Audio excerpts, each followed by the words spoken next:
अभी आप महाराज जी के द्वारा चर्चा श्रवण कर रहे थे। मतलब महाराज जी ने ये उपदेश दिया, कीर्तन करते रहियो रे यहाँ लागे न रुपया। यहाँ कोई रुपए की आवश्यकता नहीं है। अच्छा एक चीज है, अच्छा रुपया का खर्च तो है ही है, ऐसा तो नहीं है कि रुपया का खर्च नहीं है भाई। अगर रुपया का खर्च ना होता तो ये माइक का टेंट कहाँ से लगा होता। अगर रुपया का खर्च ना होता तो ये सारे कलाकार कहाँ से बैठे होते। लेकिन मतलब कहने का भाव एक ये है कि यदि अगर किसी ने खर्च किया है, खर्च किसी ने किया है, तुमको तो मात्र केवल श्रवण करना है। एक मिनट महाराज, 1 से 1 रुपए बद्री से भगवान के नाम में करुणा अर्पण कर रहे हैं।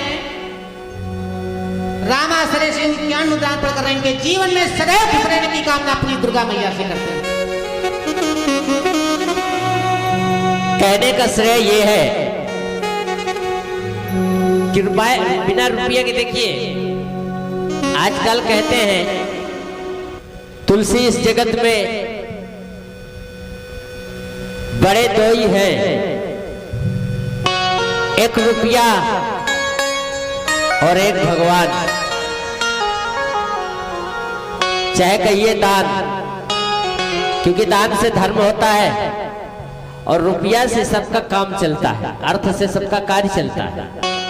इसलिए आप समझ लीजिए कि रुपए का खर्च तो होता ही, लेकिन महाराज जी का कहने का श्रेय ये है कि आप केवल यहाँ आकर के बैठ के केवल सुनने का कोई रुपया यहाँ नहीं लगेगा। बाकी रुपया तो लगा ही लगा है, ऐसा नहीं है। आइए, बहुत ही सुंदर चर्चा आप सभी लोग महाराज जी के द्वारा सुन रहे थे। आइए हम यही से कार्यक्रम का थोड़ा सा कुछ मोड़ देते हैं, क्योंकि आपको थोड़ा कुछ ज्ञानवर्धक और थोड़ा सा मन भी लगे कार्यक्रम में। वैसा जागरण का जो आजकल पैटर्न बदल गया है, वो तो रंगारंग का कार्यक्रम होता है। और मैं समझता हूँ कि जहां तक रंगारंग का कार्यक्रम होता है, उस रंगारंग के कार्यक्रम में हमको कुछ प्राप्त नहीं होता है। हम लोग कुछ उससे ज्ञान नहीं अर्जन कर पाते हैं। हम लोग सिर्फ केवल अपने पैसे को पानी में फेंक देते हैं। अब वो लोग आते हैं और आकर के बस ऐसे नाच मटक करके और ऐसे ऐसे भजनों को सुना के चले जाते हैं कि वो हमारे पल्ले भी नहीं पड़ते।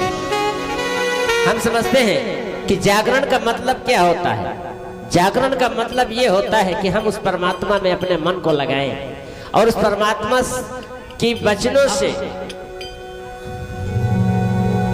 उन कहने वालों के वचनों से अमृतमयी वाणी जो निकल रही है, उसमें से कुछ हमको ज्ञानवर्धक यदि ज्ञान प्राप्त हो तो हमारा जागरण सार्थक है। अन्यथा जागरण हमारा सार्थक नहीं है, वो तो फालतू का जगना हुआ, उसमें उस जगने से कोई लाभ नहीं। अमर सिंह ये ज्ञान मुद्रा अर्पण करते हैं, इनके जीवन में सदैव खुश रहने की कामना अपनी दुर्गा मैया से करते हैं। आइए हम कार्यक्रम का मोड़ देते हैं। एक बार माता भवानी और माता पिता भोलेनाथ जी और माता भवानी जी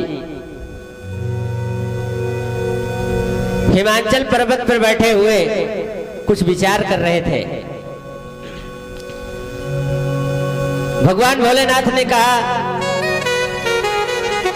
देखो गिरिजा, आज मेरी इच्छा है कि मैं जाकर के थोड़ा सा मृत लोक में जाकर के दुनिया का चित्र देख लूं। घूमने की इच्छा कह रही है। माता पार्वती जी ने कहा कि देखिए नाथ, यदि आपकी घूमने की इच्छा कह रही है तो क्या मैं यहाँ अकेले रहूंगी?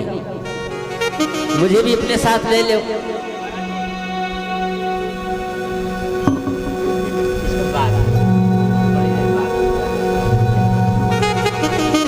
माता पार्वती जी ने कहा कि देखो नाथ, मुझे भी आप ले लीजिए साथ में। भगवान भोलेनाथ जी ने कहा, देखिए औरतों को लेकर के चलने में बड़ा चक्कर होता है, क्योंकि कैसा भी हो कुछ में कुछ उसमें हंसी वगैरह होती ही रहती है, इसलिए हमको अकेले घूमने दो ज्यादा उचित है। और घूम करके बहुत जल्दी वापस आ जाएंगे। पार्वती जी माता जी ने जिद किया कि नहीं नाथ, आज मेरी बहुत ही प्रबल इच्छा है, इसलिए मैं भी चलूंगी। खैर नहीं माने और भोलेनाथ जी तैयार कर लिए, कहने लगे चलो। दोनों लोग तैयार होकर के चल देते हैं और उनके पर सवारी तो आप जानते ही हैं, आप सभी लोग जानते हैं कि उनके सवारी बूढ़े बैल वही नांदिया लेकर के चल देते हैं। और जैसे मृतलोक में आते हैं तो मृतलोक में चल देते तो उन्होंने भोलेनाथ जी ने कहा देखिए ऐसा करो पार्वती जी, ये साधन में तुम बैठ जाओ और हम पैदल चलते हैं और तुम बैठ जाओ, ज्यादा उचित है।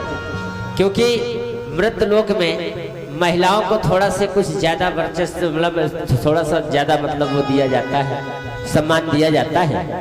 तो इसलिए जहाँ जिस तरह की जैसी भावना हो उसी भावना के अनुरूप काम करना चाहिए। पार्वती जी ने कहा नहीं वो बात ना ठीक है, लेकिन फिर भी आप ऐसा करें कि आप बैठ जाइए, हम चलते हैं। बोले नहीं आप बैठिए और हम चल रहे हैं। पैदल चलने लगे, थोड़ी ही दूर पहुंचे, एक गांव मिला। उस गांव के लोगों ने कहा कि भैया क्या बताएं, कलयुग को आने में तो अभी बहुत दिन है, लेकिन हमें लगता है कि कलयुग अभी से अपना असर दिखाने लगा। क्या? बोले कैसे? बोले देखो बेचारा मर्द पैदल चल रहा है, अरे बनी बिल्कुल देखो बिल्कुल जौन जहील औरत ये कैसी जो है, और बनी पट्टी जो है बैठी है बैल में सवारी में, अतन को शर्म भी नहीं कर रही है। कम से कम कुछ तो शर्म करना चाहिए। उन्होंने पार्वती जी ने इस बात को सुना और तुरंत उतर गई, कहने लगे नाथ आप बैठ जाइए और हम चल रहे हैं पैदल, हमारा ये जो है सुनना नहीं होगा। चल दिए, भोलेनाथ जी बैठ गए और सती जी कह चलने लगी। उसके तत्पश्चात आगे चले, फिर कुछ लोग मिले, एक गांव मिला, कहने लगे देखा? बोले क्या? बोले देखो वास्तव में यार हमारे यहाँ पर नारियों का सम्मान जरूर है, लेकिन सम्मान कोई करता नहीं है। बोले कैसे नहीं करता? बोले देखो बेचारी कल की बहुरिया वो पैदल चल रही है, ये बना जौन जहील बिल्कुल पट्टा बताइए सवारी में बैठा, इसको जरा भी दया भी नहीं आ रही है। तुरंत भगवान भोलेनाथ जी ने सुना, दोनों लोग उतर गए। बोले यहाँ भैया न तुम बैठो ना हम बैठे, ऐसे ही चल रहे हैं, ऐसे चलो ज्यादा उचित है। तीसरा गांव मिला, कहने लगे सभी लोगों ने कहा ये बताओ ए भैया सुनो। बोले क्या? बोले तुमने मूर्ख देखा है कहीं? बोले नहीं हमने तो नहीं देखा। बोले ये जा रहे हैं दो मूर्ख। बोले दो मूर्ख कैसे? इनको तुमने दो मूर्ख कैसे बता दिया? अरे बोले मूर्ख नहीं तो क्या है, साधन सवारी साथ में और पैदल जा रहे हैं। मूर्ख इनको नहीं कहेंगे तो किसको कहेंगे? कहने लगे चलो ठीक है। अब उन्होंने दोनों लोगों ने क्या किया कि दोनों लोग बैठ गए, पार्वती जी भी बैठ गई और भगवान भोलेनाथ जी भी बैठ गए और चलने लगे। और जैसे चलने लगे पैदल तो थोड़ी देर में एक पांचवा गांव मिला। तो पांचवें गांव के लोग ने कहा कि भैया सबको देखा हमने, लेकिन निर्दयी लोगों को नहीं देखा कभी। आज हमने निर्दयी लोगों को देखा है। बोले कैसे? बोले देखिए कितना कमजोर ये बैल, टूटा फाटा बैल, बुढ़ा बैल, बताओ दो लोग इसके ऊपर सवार हैं। तनको दया भी नहीं आ रही है, न उनको दया आ रही है, न इस महिला को दया आ रही है। तो इसलिए निर्दयी लोगों की कोई कमी नहीं है भैया। भैया तुरंत भगवान भोलेनाथ से पार्वती जी कहने लगी कि नाथ तुम किस लोक में हम लोगों को ले आए हो घुमाने? यहाँ तो आगे पीछे, आगे देखो तो आंखों का ठिकाना नहीं, नीचे देखो तो लोग कहते हैं अरे ऊपर देखेंगे कि ऊपर देखने के लिए इनको भगवान ने बनाया है इसलिए ऊपर देखेंगे, वो भी ठिकाना नहीं है। अगल बगल देखो, लोग कहते हैं नजरों का कोई ठिकाना ही नहीं है। अगर भैया अपने तरफ करके देखो तो कहते हैं अपनी शरीरें देख के चल रहा है। तो ये समृद्ध लोक में कोई किसी का ठिकाना नहीं है। लेकिन यहाँ पर तो भगवान भोलेनाथ और पार्वती जी की बात है। चल दिए और चलते चलते कैसे चल रहे हैं।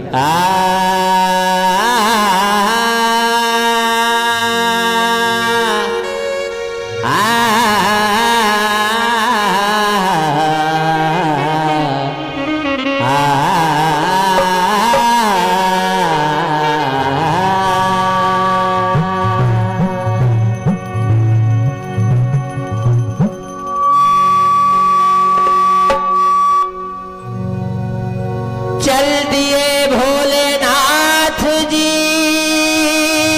चित्र देखने को दुनिया का,